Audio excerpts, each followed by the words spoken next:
allez-vous? Voilà, donc ici Sylvie Durieux, nous sommes ici donc pour faire du chant. Voilà, apprendre un petit peu à chanter. Vous allez me dire comment chanter, apprendre à chanter, alors que voilà, je ne vais pas entendre votre voix. Et voilà en fait de la façon dont on va travailler pour le chant. Alors, je vais en fait vous faire faire des exercices techniques. Voilà, je vais jouer au piano pour que vous entendez en fait ce que vous devez faire. Et puis, tous ces exercices-là techniques que vous aurez chaque semaine, c'est vous allez me les renvoyer en fait en vous enregistrant par mail pour que je puisse écouter. Comme ça, s'il y a quelque chose qui ne va pas, je sais que durant les séances de coaching en groupe, je dois faire beaucoup plus attention à certaines choses par rapport à ce que vous m'aurez montré dans votre voix. Si maintenant il y a un problème, voilà, quelconque, voilà, des sons qui ne passent pas ou quoi que ce soit, c'est à ce moment-là, je vous enverrai un mail en fait en disant attention, faites attention à cet exercice-là, faites plutôt comme ça, avec cette voix-là, par rapport à tout ce qu'on aura travaillé, pour que vous ayez facile. Et je vous demanderai certainement en fait de me renvoyer en fait une vidéo pour voir justement si l'exercice est acquis ou pas. Donc voilà comment on va travailler. Donc à chaque fois ce sera comme ça, un échange de mails par rapport aux vidéos que je vous enverrai donc chaque semaine. Donc je vous envoie la vidéo tous les vendredis. Vous m'envoyez en fait le mail, à chaque fois que vous travaillez, vous m'envoyez un mail avec votre façon de chanter. Comme ça, je vous corrige en fait de jour en jour quand vous travaillez. Et quand on a les coachings en groupe, bah, s'il y a encore des petites choses en fait à voir que je n'ai pas réussi à vous faire comprendre en fait par mail, je vous le fais comprendre lors du coaching en groupe. Ne vous en faites pas, je ne dirai pas votre nom devant tout le monde. Je ne suis pas comme ça en fait. Je ferai travailler un exercice en fait tout le monde ensemble pour bien faire travailler toutes les voix sans que voilà j'appuie en fait sur vous et dites c'est vous qui ne saviez pas chanter. Ça, j'ai horreur de ça, donc je ne le ferai pas. Et quand on aura les coachings en groupe, donc ce que l'on fera en fait, c'est qu'au lieu de faire des exercices, c'est là on travaillera sur une chanson par rapport à tout ce qu'on aura déjà vu jusque maintenant. Voilà, donc si c'est 4 séances qu'on a vues, donc on a vu la respiration pendant 4 séances, puisque les 4 premières séances, c'est ça que l'on voit, c'est la respiration. Donc à ce moment-là, je vous dirai, ben voilà, en respiration, dans une chanson, on travaille comme ça, et puis hop, on travaillera la chanson durant le coaching en groupe. Ok? Donc on y va en fait. Donc qu'est-ce qui est important en fait dans le chant? Donc dans le chant, ce qui est important, c'est de la manière dont on respire. Parce que généralement, les personnes qui ne chantent pas juste, c'est parce qu'elles respirent mal. Donc on va apprendre à respirer. Ou alors, c'est parce qu'elles ne sont pas bien ancrées en fait dans leur corps. Et donc au niveau de la puissance vocale, de la manière dont elles essaient en fait de faire... d'ajuster leur son, bah, c'est ça qui ne donnera pas juste. Et alors leur première seconde de justesse du son sera juste. Par contre, après, ça va dévier. Donc ça, c'est parce que la respiration sera mal tenue. Donc on va travailler ça. Puis on va travailler au niveau de la posture. Ce qui est très important aussi, c'est la relaxation au niveau des membres, au niveau de son corps. Donc on va le travailler également aussi. On va faire des échauffements vocaux. Donc ça, je vais jouer au piano, on fait des petites choses. Et alors, comment vous devrez tout simplement répéter. C'est là que je vous demanderai de m'envoyer en fait votre enregistrement pour voir si c'est juste oui ou non. Puis nous allons voir le timbre, le registre, les voix de tête, les voix de poitrine, etc. Et puis au niveau rythmique, pourquoi? Parce que la rythmique, bien souvent, c'est là la difficulté, c'est qu'on ne sait pas tenir sa rythmique et donc du coup, c'est quand on doit chanter en fait en karaoké, on a un peu de mal en fait à se repérer du karaoké à ce que nous on chante. Quand il n'y a plus la voix justement du chanteur ou de la chanteuse où on veut chanter la chanson. Donc la rythmique va nous aider en fait au niveau du karaoké à savoir où est-ce qu'il faut commencer notre chanson, à savoir quel rythme en fait, en écoutant comment il faut la chanter pour que tout aille bien. Voilà, alors on commence donc par la respiration. Donc au chant, quand on respire en fait du ventre. Moi c'est bien, il est bien gros, donc vous le voyez bien. Non, je ne suis pas enceinte, mais enfin, voilà. J'ai un gros ventre, donc vous pouvez bien le voir. Donc quand on chante, on gonfle le ventre comme un ballon. Et puis, on souffle en rentrant. On refait.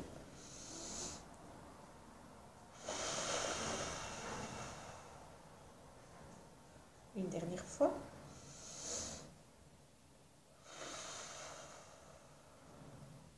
Donc ça, au niveau du chant, c'est ce qu'il y a de plus compliqué à faire, en fait. C'est savoir bien respirer. Ce qui est le plus facile, c'est de le faire au niveau couché, au départ. Puis après, au fur et à mesure, vous allez apprendre, en fait, à respirer, mais voilà, vous y pensez, vous êtes en train de faire votre vaisselle, vous y pensez, ah tiens, ma respiration par le ventre. Et on y va, on respire. Vous êtes devant la télé, la même chose. Ah tiens, ma respiration par le ventre. Et à un moment donné, à force de le faire comme ça, vous allez voir que ça va devenir instinctif. Vous n'aurez plus à y penser et vous allez respirer en fait tout seul du ventre. Donc c'est la respiration, la relaxation qu'on appelle ça. C'est la respiration donc, quand on était bébé, qu'on a perdu avec le stress de la vie. Donc c'est pour ça qu'on respire tous de là parce que on est oppressé, on a envie de respirer vite. Et bien là, hop, on va de nouveau savoir lâcher prise par rapport à cette respiration et et apprendre à bien respirer dans notre vie de tous les jours. C'est ce qui va nous aider aussi à bien parler aussi, à pas parler en criant mais avec une puissance en fait que tout le monde nous entend, parce que généralement là aussi il y a quelquefois des problèmes en fait chez les gens, on ne les entend pas, c'est parce que la respiration est mal tenue. Donc faites ça plusieurs fois. Voilà, donc au niveau de la respiration. Au niveau du lâcher prise, alors qu'est-ce qu'on va faire? Voilà, je ne sais pas si vous allez me voir en entier, mais on va relâcher en fait toutes nos parties du corps. Donc là, pour relâcher, on secoue les mains. On va secouer les pieds, je vous montre. Voilà. Pareil au niveau des pieds. Au niveau des hanches, on va tourner pour bien relâcher tous les muscles dans l'autre sens. Et puis au niveau du dessus, pareil. On lâche au niveau des épaules. Et puis on se remet. On relâche. Et puis on se remet. On relâche. Et puis on se remet. Voilà. Alors on tourne au niveau de la tête. Pour bien relâcher les muscles de la tête.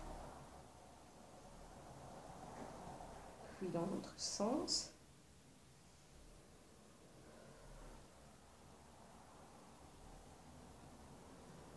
Voilà. On se masse le visage. Ça va, c'est pas très compliqué en ce moment.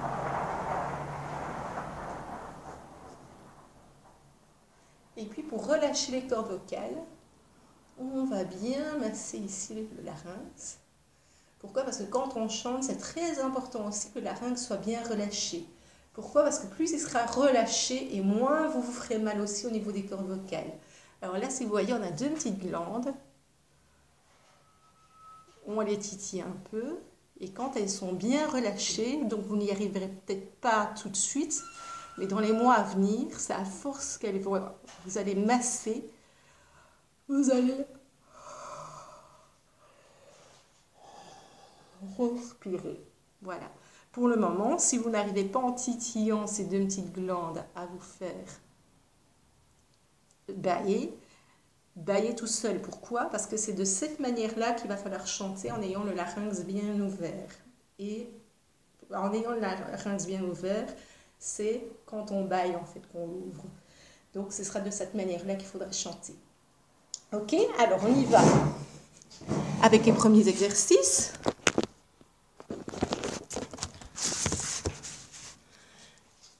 Voilà sur quoi on va commencer. Donc on va commencer par chanter oh, oh, oh, oh. Et puis après on va se déplacer pour dire d'échauffer la voix, d'aller plus loin et plus bas possible. Donc c'est comme les sportifs en fait, hein. Les sportifs c'est pareil, c'est chaud avant de commencer à jouer leur sport. Alors, au chant, c'est pareil, c'est comme on utilise notre corps, il faut s'échauffer aussi pour ne pas se casser la voix. Donc voici les petits exercices d'échauffement. Alors, on y va.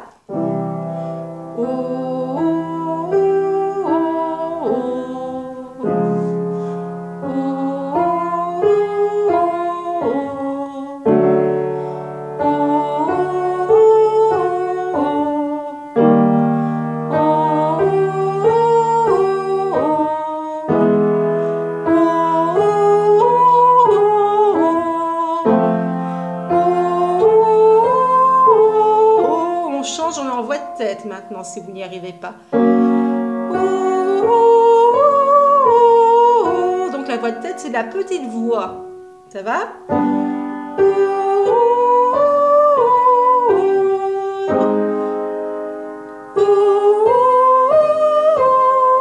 Voilà, comme on n'a pas l'habitude de prendre la petite voix, on va redescendre. Ce sera beaucoup plus facile pour vous.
Voilà.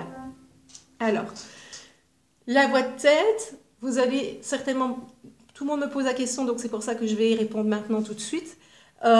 C'est une voix qu'on n'a pas l'habitude en fait d'utiliser puisqu'on ne parle pas avec elle. Hein. Donc la voix de poitrine, ça on utilise tout le temps quand on est ici. Oh. Donc ça, vous allez voir qu'il y a une différence d'intensité en fait dans la manière de chanter entre la voix de tête. Oh. Bon, pas chez moi parce que voilà, elle est déjà entraînée, donc non, excusez-moi. Mais chez vous, certainement. Donc vous allez voir qu'il y a une différence d'intensité et que pour le moment, vous allez avoir du mal en fait à la contrôler. Pourquoi? Parce que justement, elle n'est pas musclée. Donc là, les exercices que l'on fait, c'est justement pour muscler cette voix de tête. Alors, certains professeurs de chant en fait n'utilisent pas en fait la voix de tête et font tout chanter en voix de poitrine. Moi, j'utilise la voix de tête. Pourquoi? Parce que pour moi, on arrive à chanter beaucoup plus de choses en fait une fois que les deux voix sont travaillées. Pourquoi? Parce qu'on a beaucoup plus on sait chanter beaucoup plus de notes. Vous écoutez dans la scène en fait de Vanessa Paradis pour les filles, vous allez voir en fait qu'elle utilise les deux voix. Donc écoutez-la et comme ça vous verrez en fait la différence en fait entre la voix de tête et la voix de poitrine, surtout qu'on l'entend bien en fait dans cette chanson-là. C'est pour ça que je pense à celle-là. Ou bien des chansons de chez Mika. Chez Daniel Balavoine, vous allez entendre en fait la différence aussi, qu'ils utilisent aussi les deux voix. Et voilà pourquoi ce sont des grands chanteurs qui savent chanter beaucoup de choses, parce qu'ils utilisent le maximum de ce qu'ils peuvent faire en fait avec leur voix. Et donc pour moi, je trouve ça important de vous apprendre aussi bien la voix de tête que la voix de poitrine. Donc pour le moment, si elle ne sort pas bien, c'est pas bien grave, parce qu'il faut la muscler. Il faut s'habituer. Il faut qu'elle s'habitue à ce qu'on utilise, comme on utilise notre voix de poitrine. Maintenant, si vous voulez vous habituer un petit peu plus, amusez-vous, peut-être avec vos enfants, à chanter avec cette voix-là, vous parlez comme ça, quoi. Donc voilà, ainsi vous allez la muscler un petit peu à la fois. Alors, on continue avec les petits exercices. Alors là, on va faire des exercices d'articulation. On va faire ba, be, bi, bo, bou. Donc là, articulez bien. ba, be, bi, bo, bo. Ça va, on y va? 1, 2. Ba, be, bi, bo, bo. Ba, be, bi, bo, bo. Ba, be, bi, bo, bo. Ba, be, bi, bo, bo. Ba, be, bi, bo, bo. Ba, be, bi, bo, bo. Ba, be, bi, bo, bo. Ba, be, bi, bo, bo. Vous voyez, je suis en voix de tête maintenant. Ba, be, bi, bo, bo. On revient. Ba, be, bi, bo, bo. Ba, be, bi, bo, bo. Ba, be, bi, bo, bo. Ba, be, bi, bo, bo. Ba, be, bi, bo, bo. Ba, be, bi, bo, bo. Ba, be, bi, bo, bo. Ba, be, bi, bo, bo. Voilà. Donc là, rien de compliqué. Vous vous enregistrez, pareil, et puis vous me l'envoyez pour que je vois si c'est bien juste. Hein. Alors, maintenant, nous allons travailler la rythmique. C'est le dernier exercice. Donc, la rythmique, c'est quoi? La rythmique, c'est quand vous écoutez une chanson, donc vous avez l'habitude de faire. Voilà. Et puis dessus, on va mettre de la rythmique. Pa, la, pam, pam, pam, pam, pa, la, lam, pam. Vous entendez? Ça ne va pas. Les rythmes, en fait, collent sur les claquements des doigts, donc le tempo, en fait, de la musique. Mais par contre, la rythmique, c'est ce qui va donner de la couleur à la musique. Et si la rythmique n'est pas bien contrôlée au niveau du chant, on ne comprendra pas ce que vous chantez. Donc, c'est pour ça que c'est important de le travailler. Alors, en rythmique, on a soit en fait des mesures en 4 temps. Donc là, tous les 4 temps, il va falloir que vous donniez un petit accent, en fait, sur vos paroles. Quand la musique, par exemple, quand la musique est bonne, je prends un mauvais exemple parce qu'il n'est pas, c'est du gunman, donc forcément, je vais simplement le faire sur pas. Pam, pa, la, lam, pam, pam, pa, la, lam, pam, pam, pa, la, lam, pam. Voilà, ça va? On peut le faire avec le piano. Donc, la, la, la, la, la, la, la, la, la, la, la, la, la, la, la. On y va, tout le monde ensemble. Donc, une musique en 4 temps. 1, 2, la, la, la, la, la, la, la, la, la, la, la, la, la, la, la. Voilà. Puis, vous avez en fait des mesures qui sont en 3 temps. Les mesures en 3 temps, généralement, ce sont les valses. Donc, il y a maintenant que le devienne, les valses deviennent, dis-moi qu'est-ce que t'as fait pendant ces années, si les mots sont les mêmes, dis-moi si tu m'aimes. 2, 3, 1, 2, 3, 1, 2, 3, vous entendez? Vous pouvez essayer ensemble. 1, 2, 3. Maintenant que le devienne, les valses deviennent, dis-moi qu'est-ce que t'as fait pendant ces années, si les mots sont les mêmes, dis-moi si tu m'aimes. C'est difficile en fait de s'enregistrer et en même temps de chanter et penser à 50 choses en même temps. Voilà, mais enfin j'espère que vous avez compris le principe. Et maintenant on a aussi sur les chansons en fait en 2 temps. Bon, là, je vais prendre une petite comptine, peut-être pour avoir plus facile. Donc là, ce sera frère Jacques, dormez-vous. Vous entendez, là, c'est tous les 2 temps, il y a un temps fort. Donc voilà, j'espère que ça, vous avez compris. Donc, ce que j'aimerais bien aussi, donc là, vous avez beaucoup de boulot pour la semaine prochaine, mais les premières séances des cours des chants, c'est souvent comme ça, et après, vous, c'est un petit peu plus relax. Alors, donc... Ce que vous allez me faire pour la semaine prochaine, donc c'est enregistrer en fait les exercices en fait que l'on a fait ensemble. Vous me les envoyez pour voir si c'est correct. Comme ça, je vous réponds si c'est ok, et vous dites que c'est ok. Si c'est pas ok, je vous demande en fait de réenregistrer et vous dit en fait ce qui n'a pas été pour vous le remontrer d'une autre façon. Et au niveau donc de la rythmique, j'aimerais bien en fait que vous me trouviez une chanson en 3 temps et une chanson en 4 temps et que vous me notez en fait les titres, pour voir si vous avez compris en fait ce que c'est en fait qu'un rythme et un tempo. Voilà, et sinon on se voit la semaine prochaine pour un autre cours. Au revoir, à la semaine prochaine.